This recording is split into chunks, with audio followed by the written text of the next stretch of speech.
Welcome to the Urban Herald. We're the analysis team, and our job is to dig deep, cut through the chatter, and really deliver the insights you need. Today, we're shifting gears a bit. Not economics, not policy, but something arguably more fundamental, our own physical economy. You know, when people talk about building muscle, getting fit, the conversation usually gets stuck on, well, looks, aesthetics, that whole summer body thing. It feels optional, right? Something for the young, maybe bodybuilders. But our deep dive into the latest longevity research paints a completely different picture, a radically different one.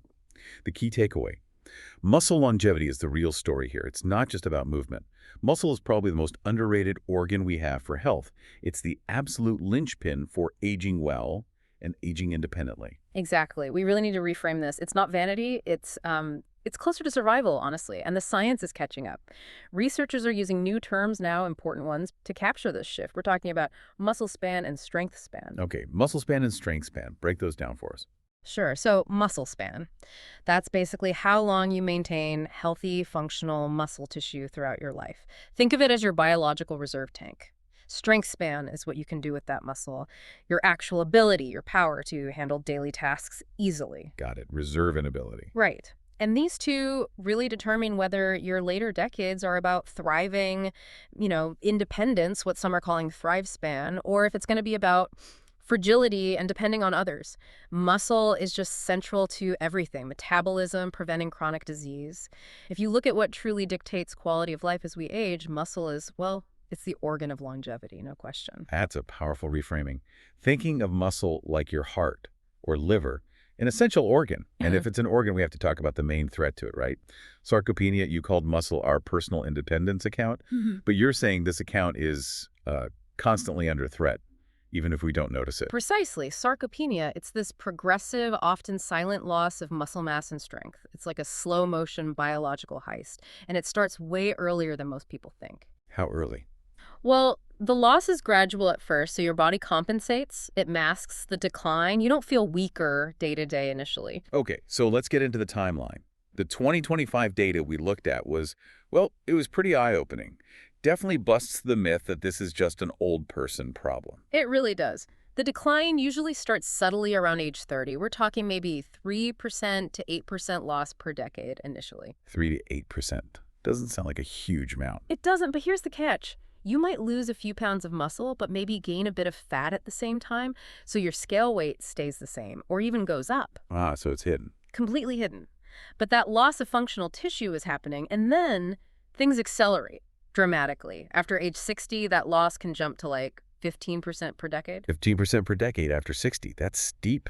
It is, and the consequences are profound. It's not just about lifting heavy things, it's about power. Yeah. The ability to generate force quickly. Power. Like you're reacting quickly. Exactly. Power is what stops you from falling if you trip.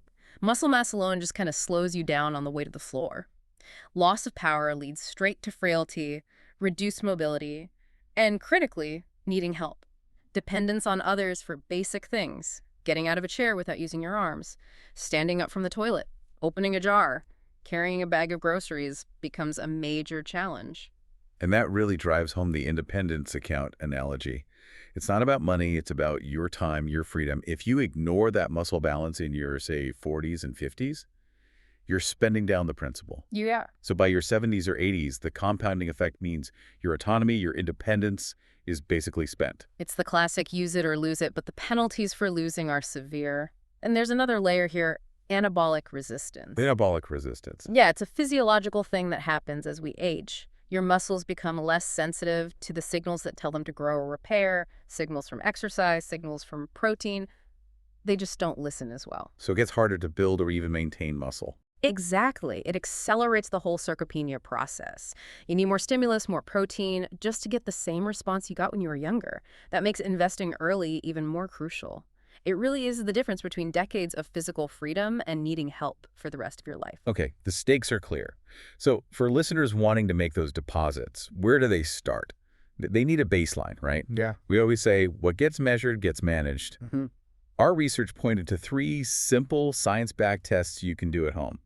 Tests that are surprisingly predictive. They really are. These aren't just, fun little exercises. They're clinically recognized ways to assess function, balance, and overall muscle integrity. First up is the 30 seconds to stand test. Okay, sit to stand, how does it work? Find a standard chair, sturdy, no arms, sit down, back straight, cross your arms over your chest, then stand up fully and sit back down as many times as you can in 30 seconds. Simple enough. What does it measure? It's a great measure of lower body power and endurance, things you need every single day for just getting around. And there are specific targets, indicators of risk. Yes, quite specific.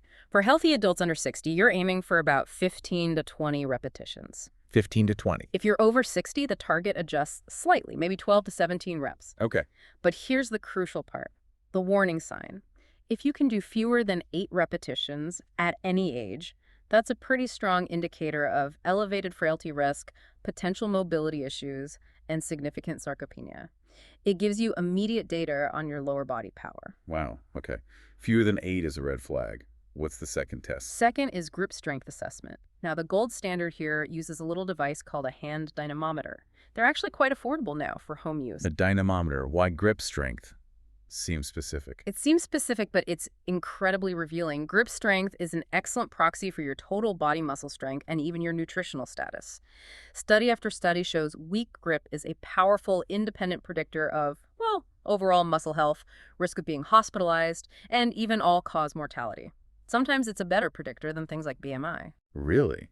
That's fascinating. What are the targets for grip strength? They're significant. For men under 60, you'd ideally want to see over 40 kilograms of force. 40 kilos. For women under 60, it's over 25 kilograms. Think about the force needed to, crush a soda can pretty easily. Okay. After 60, the targets adjust a bit down, maybe 35 kilos plus for men, 20 kilos plus for women. If you're way below these numbers, it often flags a more systemic issue with muscle integrity that needs attention. Right. Good benchmark. And the third test? The third is the single leg balance test. This one's straightforward. Stand barefoot on one leg, keep your eyes open, hands on your hips, and just time how long you can hold that pose without wobbling badly or putting your other foot down. Balance. Why is that linked to muscle? It measures your neuromuscular coordination and proprioception. That's your body's sense of where it is in space. Declining muscle function often goes hand in hand with declining nerve function and coordination. Makes sense. What are the targets here? They probably change quite a bit with age. They do, significantly. If you're under 50, you should be aiming for 30 seconds or more. Pretty stable. 30 seconds. Between 50 and 60, the goal is more like 20 seconds plus. 20. And if you're over 60, holding it for 10 seconds or more becomes the critical threshold. Only 10 seconds over 60. 10 seconds of stable balance. Falling below that is one of the earliest signs of declining neuromuscular function and a really high predictor of fall risk. And falls are just devastating for older adults. Absolutely. Okay, so those 3 tests: sit to stand, grip strength, and balance. Exactly. And the recommendation is to track these maybe quarterly, write them down. If you see a consistent downward trend, that's your early warning. It tells you whatever you're currently doing isn't enough, and you can intervene before function really declines. Proactive monitoring. Love it. Okay, let's pivot now. We've talked about what muscle does for movement and independence, but you mentioned its internal roles of the sophisticated command structure. This really drives home the muscle as an organ idea. You talked about its dual role, metabolic regulator and endocrine powerhouse. Let's unpack that. Let's start with the metabolic part. We've kind of nicknamed it the glucose sponge, and understanding this is crucial, especially with the global rise in metabolic diseases like type 2 diabetes. The glucose sponge. Intriguing. Muscle is incredibly hungry for energy. When you eat, particularly carbs, your muscles are the body's primary place to stash that glucose. Ideally, after a meal, healthy muscle should soak up around 80% of the sugar from your blood. 80%? Wow. Yeah, storing it as glycogen for later use or burning it for immediate energy. This happens via specific doorways on the muscle cells called GLUT4 transporters. Exercise and just having more muscle mass increases the number and activity of these GLUT4 doorways. So more muscle means more doorways for sugar to get out of the blood. Exactly, a bigger, more efficient sponge. If you have lots of healthy muscle, glucose gets cleared from the bloodstream quickly and efficiently. But if you have low muscle mass, sarcopenia, then your sponge shrinks dramatically. It's like trying to clean up a big spill with a tiny little cloth. Right. Less efficient glucose disposal means sugar hangs around in your blood longer. This forces your pancreas to pump out more and more insulin to try and shove the sugar into cells. And that leads to problems. Over time, yeah.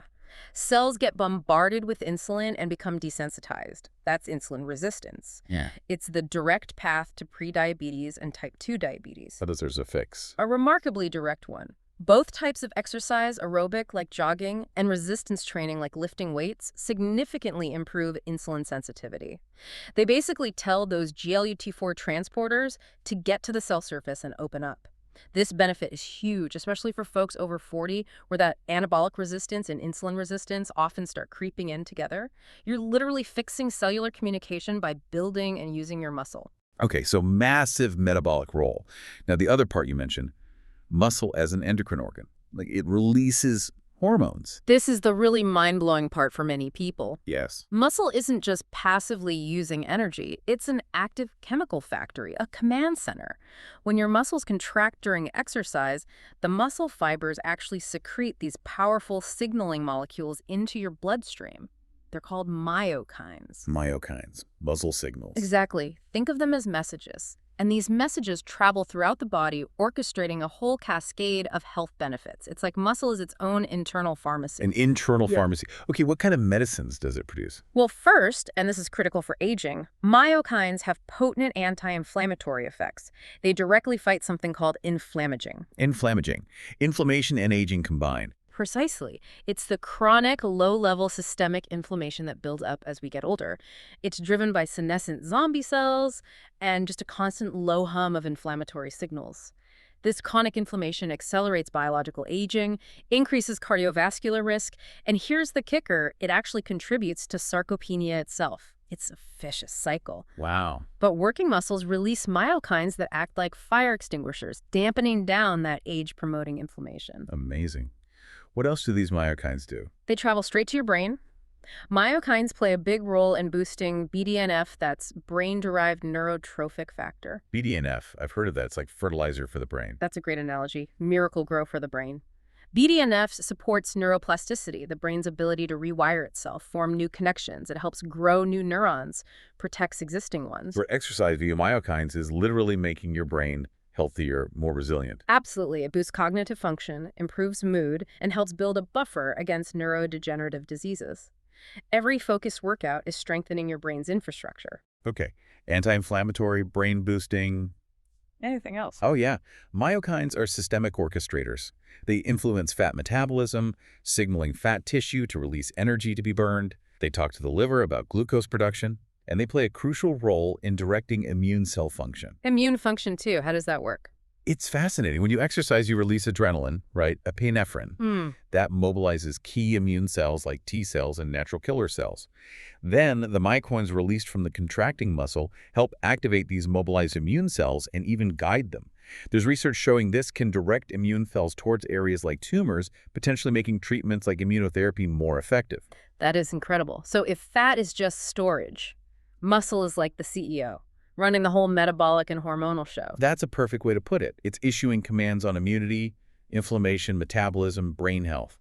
Protecting that CEO, making sure its messages are strong through exercise, is maybe the single most powerful anti-aging strategy we have. It really shifts the perspective entirely. Muscle is dynamic, intelligent, far more than just tissue for movement.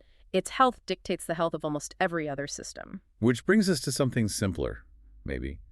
Calorie burn. The old gym saying muscle burns more calories than fat. Is that true? And how much does it really matter for BMR, basal metabolic rate? It is true, yes, though sometimes exaggerated in gym marketing. Muscle tissue is significantly more metabolically expensive than fat tissue. Metabolically expensive. Meaning it requires more energy just to exist, even when you're resting, even sleeping. Estimates vary, but it's roughly 3 to 5 times more energy demanding than fat at rest. 3 to 5 times. That's substantial. It is. And that higher maintenance cost provides what we call a metabolic buffer. A buffer? Yeah. More muscle mass means a higher BMR, a higher baseline calorie burn. This gives you more wiggle room in your daily diet. Your body just handles calories more efficiently.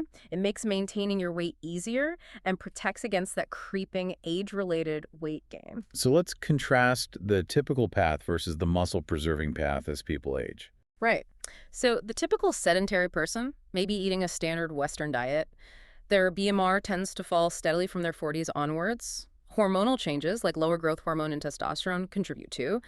The metabolic engine just slows down. But someone maintaining muscle. Someone actively using resistance training and getting enough protein keeps that metabolic engine tuned up. Their BMR stays higher. They burn more calories around the clock. They also maintain better metabolic flexibility, the ability to efficiently switch between burning carbs and fats for fuel. That's a hallmark of youthful metabolism. Preserving muscle literally preserves your energy-burning infrastructure for life. The case is just overwhelming. Muscle for independence, metabolism, brain health. So the big question, how do we actually do it? What's the actionable strategy? Our analysis boils it down to two essential pillars for muscle longevity. Non-negotiable, really. Pillar 1, resistance and strength training. This is the signal, telling your body we need this muscle, make it stronger. And the key principle here, no matter your age, is progressive overload. Progressive overload. Sounds intense. It just means you have to keep challenging the muscle. Muscle grows because it adapts to stress. If you do the same workout, same weight, same reps, week after week, eventually your body just goes, okay, got it, no need to change. Adaptation stalls. So you have to make it harder over time. Somehow, yes. But harder doesn't just mean lifting heavier weights, which isn't always possible or safe. It can mean doing more repetitions or sets that's increasing volume. Or doing the same work in less time increasing density. Or changing the tempo, like slowing down the lowering part of a lift. Or even just training a bit more frequently.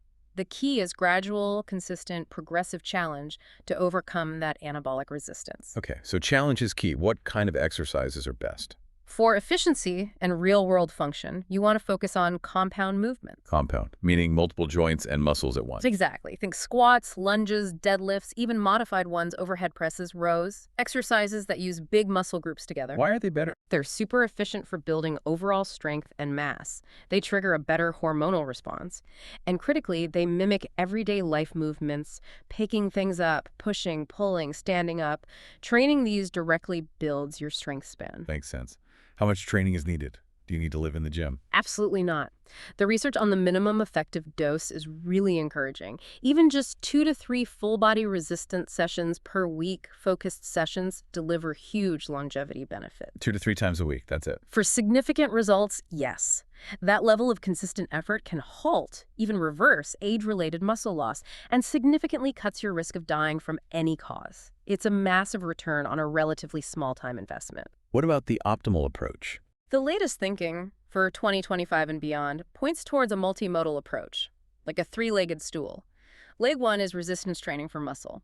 Leg 2 is aerobic exercise, walking, cycling, swimming for your heart and mitochondria, the energy factories in your cells. Leg 3 is specific balance work to prevent falls and keep that neuromuscular coordination sharp. All 3 together build true resilience. And this doesn't have to be gym-based, right? Especially for sarcopenia prevention. Definitely not. Home-based training is incredibly effective. You can do bodyweight exercises, push-ups against a wall or counter, chair squats, planks. Elastic resistance bands are fantastic cheap, easy on the joints, and you can adjust the difficulty. Those bands are great. And get creative with household items. Fill milk jugs with water or sand. Load up a backpack. Use whatever provides safe resistance. So the main message for Pillar 1 is consistency over intensity almost. Consistency is king. Even 3 focused 20-minute sessions a week will make a dramatic difference over time wherever you're starting from. Okay, Pillar 1, train consistently with progressive challenge. What's Pillar 2? Pillar 2, protein intake, the fuel, the building blocks. You can send the signal with training, but you need the materials for repair and growth. Absolutely critical. Yeah. And for muscle longevity, especially when you are resistance training, the protein targets are higher than many people think. We generally recommend aiming for 1.6 to 2.2 grams of protein per kilogram of your body weight per day. 1.6 to 2.2 grams per kilo. That sounds like quite a bit more than the standard RDA. It is substantially higher. The RDA is really just the minimum to prevent deficiency in the average sedentary person. It's not designed to optimize muscle function or combat anabolic resistance in active or aging individuals. Important distinction. Any caveats? Yes, a crucial one. Anyone with pre-existing kidney issues really must talk to their doctor before making big increases in protein intake. That's non-negotiable. Okay, noted. So, assuming healthy kidneys get enough total protein, is timing important? Yes, quantity is one thing, but distribution throughout the day is also key. This relates to the anabolic threshold. Anabolic threshold. Yeah. To really flip the switch on muscle protein synthesis, the building process, your body seems to need a certain amount of protein, particularly the amino acid leucine, in one go. For most adults, that threshold seems to be around 30 to 35 grams of high-quality protein in a single meal. 30 to 35 grams, so just sipping on protein all day isn't ideal. It's less effective for maximizing growth, yes. Consuming less than that threshold might cover basic maintenance, but it doesn't give that strong build signal. So the strategy is to spread your total protein intake fairly evenly, aiming to hit that 30-35 G mark with your main meals. And definitely try to get a serving like that within an hour or two after your resistance training session to really capitalize on the muscle building window. Good tip. What about protein sources? Diversity is good, but prioritize high-quality, complete proteins ones with all the essential amino acids. Lean meats, fish, eggs, dairy like Greek yogurt or cottage cheese are fantastic. Plant-based sources like soy, lentils, beans, quinoa, and good plant protein powders can absolutely work too. You just need to be a bit more mindful about combining sources or ensuring sufficient quantity to hit that leucine target. So pillar 1, training signal, plus pillar 2, protein fuel, muscle longevity. That's the synergistic formula, consistent mechanical stress plus consistent nutritional building blocks. That's where the magic happens for preservation and growth. Consistency really does compound the benefits. Okay, before we wrap up, let's tackle some common doubts or myths, because starting this, especially later in life, can feel daunting. But the science is really optimistic. It absolutely is. Let's hit some frequently asked questions. First big one, can I really build muscle after 50, 60, 70, or even older? The million-dollar question for many listeners. And the answer is a resounding, unequivocal yes. Absolutely. Yes, anabolic resistance makes it a bit harder, the signals are slightly muffled, but your muscle fibers never lose their ability to respond to training and adequate protein. We have studies on people in their 80s and 90s showing significant gains in strength, functional ability, and even muscle mass. Often, the percentage gains are even more dramatic than in younger people because they're starting from a lower baseline. It is never, ever too late to make deposits in that independence account. That's incredibly motivating. Okay, next. How quickly will I see results?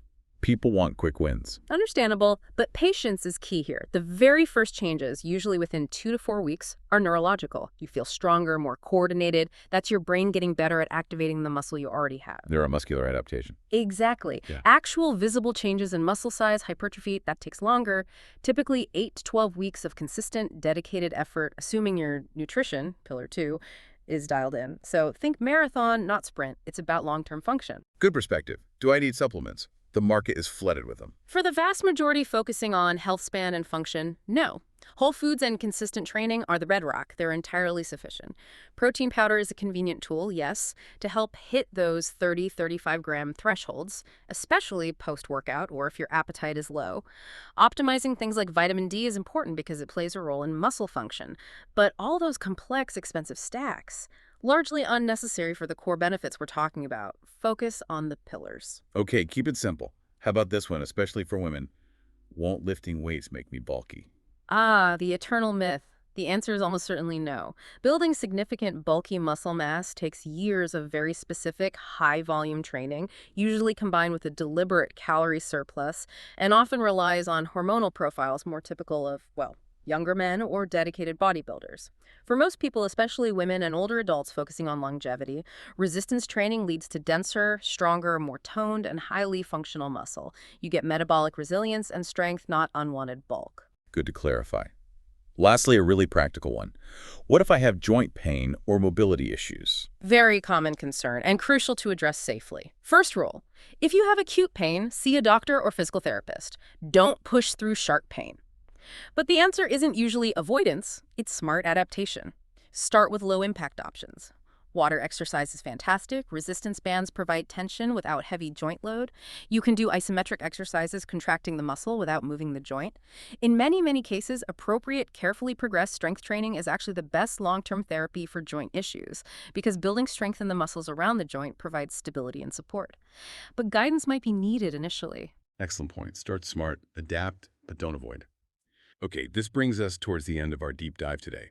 We really hope we've helped reframe muscle for you. It's not about vanity. It's not about the beach body. It's fundamentally about preserving your independence, your autonomy. It's about metabolic health, keeping your brain sharp, having that spark and capability deep into life. And the amazing thing is, this is arguably the most effective, most democratic anti-aging tool we have. It's accessible to almost everyone, regardless of where you start. Your muscles ready to adapt, ready to rebuild. The science emerging around Musclespan is just crystal clear now in 2025. The health and amount of your skeletal muscle is probably the single best predictor of your health span, the years you live in good health, and the quality of your final decades. Full stop. Your metabolism, your immune system, your brain health. They all take their cues from your muscle. So we'll leave you with a final thought, circling back to that investment idea. Given that your muscle mass powers your metabolic engine and acts as your internal pharmacy through myokines, what deposit are you going to make today? What single actionable step may be related to how you eat, may be related to how you move, will you commit to right now to start building that rich, autonomous future? The power to choose physical freedom really does start with that next decision.